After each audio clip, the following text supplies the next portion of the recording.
దాని నుంచి రాజయ్య గారు మీరు చెప్తున్నప్పుడు కొంచెం నవ్వుతున్నారు. ఆయన విరుచుకు పట్టడానికి సిద్ధంగా ఉన్నట్లు కనిపిస్తుంది. సో ఎందుకు విజయవాడకి సంబంధించి ఒక స్తబ్దత మనం గమనిస్తూ ఉంటాం. ఎప్పటికప్పుడు మీరు 2 ఏళ్ల క్రితం కూడా అన్నారు ఈ నగరానికి రావాల్సిన మహర్దేశ్ అయితే ఎప్పుడు రాలేదు, రాదు కూడా, బహుశా ఇంకా మీరు శాపనార్థాలు కూడా పెట్టారు. ఇప్పటికీ అదే పరిస్థితి కొనసాగుతుందా? సింపుల్ రీజన్ ఏంటంటే విజయవాడకి వచ్చేటప్పటికి ఇటువైపు దక్షిణాన కృష్ణానది, ఉత్తరాన మరి బుడమేరు, ఇటు ఆటోనగరు, ఇటు టెంపుల్. చేసినట్లుగా అష్టదిగ్బంధనం చేసి వదిలిపెట్టేశారు. ఈ మధ్యలో ఉన్నదే విజయవాడ అనేటువంటి ఒక ఫీలింగ్ ఒకటి ఉంది. ఆ ఫీలింగ్ తో ఏం చేశారంటే there was a wrong communication to the society that Vijayawada lands are very costly. Yes, Vijayawada lands are very costly where it is only on Bandar road. Everybody cannot put an industry on Bandar Road and everybody cannot go and have a commercial complex on Elur Road. ఇవి తప్పించి మనం విజయవాడని develop చేయాలి అంటే commissioner గారి మరి ఏమనుకోకూడదు. Vijayawada develop అవ్వాలంటే commissioner గారు కూడా ఏమీ చేయలేని పరిస్థితులు ఇక్కడ. టాప్ బ్రాస్ అంటే పొలిటికల్ గా ప్రయత్నం చేస్తున్నాం ఇక్కడ. మీరు అన్నట్టుగా విజయవాడ సిటీ రిస్ట్రిక్టెడ్ ఉంది కానీ బట్ వీఆర్ ఓవర్కమింగ్.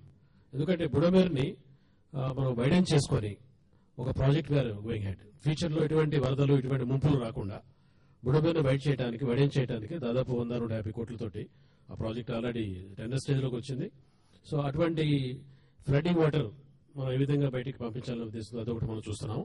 అంతేకాకుండా రెండోది వచ్చేసి ఇటు NH5 లో అంటే మనకి దుర్గగుడి తర్వాత ఇట్స్ గ్రేట్ బాటిల్ లేక్. అది ఆ బాటిల్ లేక్ లో కూడా మనం ఒకటి వచ్చిన రోడ్డు కూడా మనం ఓపెన్ చేస్తున్నాం. రోడ్డు ఎక్స్టెన్షన్ జరుగుతుంది. అయితే కోటేశ్వరరావు చెప్పినట్లుగా ఇంత ర్యాపిడ్ అర్బనైజేషన్ జరుగుతున్న టైంలో అర్బనైజేషన్ అనేది ఒక ప్రధానమైన ఇష్యూగా మనం నేషనల్ లెవెల్ గుర్తించలేదు ఇప్పటి వరకు కూడా. అఫ్ కోర్స్ దానికి చాలా కారణాలు ఉన్నాయి. రూరల్ ఓట్ బ్యాంక్ కావచ్చు, ఇంకోటి కావచ్చు, అర్బన్ లో అంత లేదు అని. బట్ రాబోయే by 2030 2/3 of our GDP will come from the urban areas. ఇప్పటికి కూడా మనం గమనిస్తే 88% of the taxes are being paid by the urban people. కానీ వాళ్ళకి మనం ఇస్తున్న ఇన్ఫ్రాస్ట్రక్చర్ గానీ, ఇక్కడ ఇస్తున్న సపోర్ట్ గానీ చాలా నామినల్ సపోర్ట్ ఇస్తున్నాం. JNNURM వచ్చే వరకు కూడా అర్బన్ కి సంబంధించి ప్రభుత్వాలు పెద్ద ఎత్తున డబ్బులు ఖర్చు పెట్టిన దాఖలాలే లేవు. సో ఏంటంటే మీరు JNMRU కింద 14,000 houses you are constructing in record time. Only thing ఏంటంటే where there is a will there is a way. Actual గా ఇది మీరు వేరే ఒక సిటీ క్రియేట్ చేశారు అక్కడ.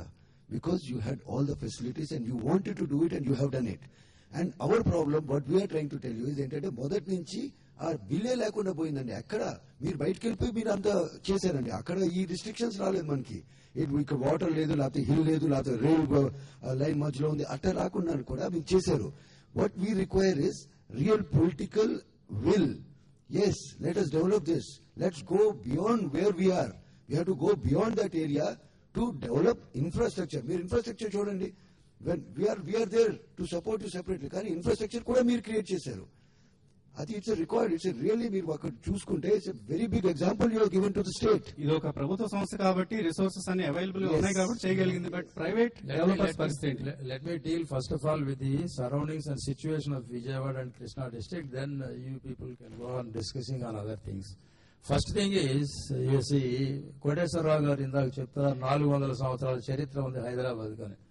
బట్ విజయవాడ కూడా చరిత్ర ఎలా ఉంటుందో ఒకసారి కోటేశ్వరరావు తెలియకపోతే చెప్తాను. 1968 నుంచి మేము హైదరాబాద్ వెళ్ళటం ఎక్కువగా వెళ్ళేవాడిని. విజయవాడ బందర్ రోడ్డు నుంచి కారు వెళ్తుంటే హారన్ కొట్టే అవసరం లేకుండా వెళ్ళేవాళ్ళం. తెల్లవారుజాము లకిడిగా పూల దగ్గరికి వెళ్తే అక్కడ ఉన్న ఆవులన్నిటిని లేపి తోలి అప్పుడు కార్లు పోయాయి. You can compare the difference in development between Vijayawada and Hyderabad just in the 1970s. So Hyderabad all of a sudden developed Kala. And Hyderabad has never developed because of its 400 years history. Hyderabad developed because of the political brass. నేను దీదెన్ అప్పుడు ఉన్న chief minister గారు నేను personal గా వెళ్ళినప్పుడు నేను అడిగాను, ఏమంటే ఇది ఎక్కడ న్యాయం, ఎక్కడో తీసుకెళ్లి కొండల్లో కోనల్లో బాంబే రోడ్డు వరకు తీసుకెళ్లి మీరు అటువైపు ఇటువైపు 4 లైన్ 6 లైన్లు వేసి సెంట్రల్ డివైడర్లు పెట్టి మీరు టాప్ లైటింగ్లు పెట్టి ఇంత చేసి ఇన్ఫ్రాస్ట్రక్చర్ అంతా క్రియేట్ చేస్తూ ఉన్నారు ఇక్కడ. What about Vijayawada and other 2 tyre cities అని అడిగితే విజయవాడ డెవలప్మెంట్ గురించి ఎవరు బాధలు అవుతున్నారు, ఎవరు పట్టించుకుంటున్నారు? ముందు హైదరాబాద్ డెవలప్ కానివ్వండి, తర్వాత స్పిల్ ఓవర్ వస్తుంది అన్నారు. This is the wording used. అంటే not to comment on any party. తర్వాత వచ్చిన చీఫ్ మినిస్టర్లు కానీ, అంతకు ముందున్న చీఫ్ మినిస్టర్లు కానివ్వండి, అంతకు ముందున్న పొలిటికల్ వాళ్ళు కానివ్వండి, ఎవరైనా ఈ దౌర్భాగ్య పరిస్థితిలో ఉన్నటువంటి ఈ ఏరియాని గురించి ఎవరైనా పట్టించుకున్నారా? పట్టించుకుంటే ఇదిగో పలానా నాయకుడు పట్టించుకున్నాడని చెప్పండి. విజయవాడ డెవలప్ కావాలి అంటే కమిషనర్ గారికి నేను ఇచ్చే సూచన ఏంటంటే, ఫస్ట్ ఆఫ్ ఆల్ సార్, మీరు గవర్నమెంట్ నుంచి ఫైట్ చేసి విజయవాడ పెరిఫెరల్ మార్చాలి. Vijayawada need ring roads, Vijayawada need bypass roads, Vijayawada need flyovers. ఇవాళ నా ఫ్యాక్టరీకి వెళ్ళేదానికి believe it is taking 45 minutes. Bandar road Benz company దగ్గరికి వెళ్ళామంటే అక్కడ అరగంట పడుతుంది, 30 గంట పడుతుంది. నేను ఇంతకు ముందు 5 సంవత్సరాల క్రితం నుంచి అడుగుతూనే ఉన్నా. మరి విష్ణు గారు కూడా వైస్ చైర్మన్ గా ఉన్నప్పుడు, ఏంటి తమ్ముడు ఈ పని ఏంటి అంటే, అన్న అయిపోయింది, ఇదిగో మేము శాంక్షన్ చేసేస్తాం, ఫౌండేషన్ వేయటమే అన్నారు. మరి తర్వాత అది అలాగే ఆగిపోయింది. తర్వాత సీఎం గారు వచ్చి ఇక్కడ రామవరపాడులో దీనికి ఒక బ్రిడ్జికి శంకుస్థాపన చేసి వెళ్ళారు. అక్కడ ఇప్పుడు యాక్చువల్ దాని పరిస్థితి ఏంటంటే, దాని చుట్టూతా వీళ్ళు చేపలు గేపలు అమ్ముకుంటున్నారు ఆ ఫౌండేషన్ స్టోన్ దగ్గర. అంటే అది ఒక్కటే కాదు, విజయవాడకున్న అడ్వాంటేజెస్ అన్ని మర్చిపోయి, వండర్ఫుల్ ప్లేస్ ఇది చెప్పాలంటే, హిస్టారికల్ గానే కాదు. ఇవాళ మీరు ఏ విధంగా చూసుకున్నా కానీ మీకున్నది ఆఫ్టర్ ఆల్ ఒకటే ఉంది, హుస్సేన్ సాగర్. మాకు జీవనది కృష్ణానది ఉంది ఇక్కడ. ఈ కృష్ణానది నుంచి మనిషి శరీరంలో నర్వ్స్ ఎలా పోతున్నాయి, అలా పోతున్నాయి విజయవాడలో, ఈ విజయవాడ పట్టణంలో ఈ కెనాల్స్ అన్ని.